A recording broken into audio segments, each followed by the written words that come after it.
கவ் rescue park அமைப்பிற்கு ஒரு அன்பான வேண்டுகோள்.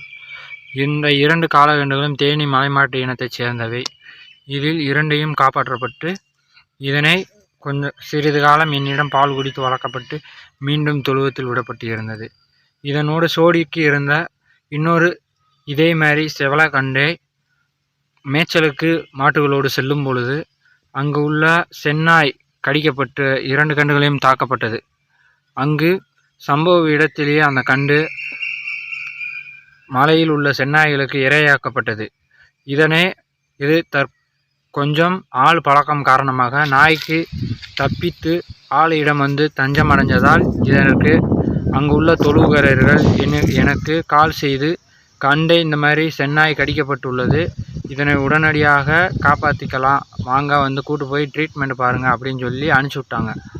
இதனை நான் கொண்டு வந்து இப்போது டாக்டர் வந்து ஊசி போட்டிருக்காரு. 4 ஊசி போட்டு விட்டுருக்காரு. இப்போது கண்டு கொஞ்சம் ஆக்டிவாக உள்ளது. காது ஆட்டுவது, அங்கிட்டும் இங்கிட்டும் பார்ப்பது கொஞ்சம் நன்றாக நின்றுள்ளது. கழுத்தில் மிகவும் நன்றாக காயம், காதில் கொஞ்சம் காயம், அடுத்து உடலில் சிறு காயங்கள் உள்ளது. ஆனால் கொஞ்சம் நல்லாகத்தான் உள்ளது. டாக்டரிடம் கேட்டதற்கு சாயங்காலம் தான் சொல்ல முடியும், நல்லா பார்ப்போம் அப்படி என்று சொல்லிட்டு போயிருக்கிறார். இதற்கு மருத்துவ செலவிற்கும் கொஞ்சம் பண உதவி தேவைப்படுகிறது. நன்றி, வணக்கம்.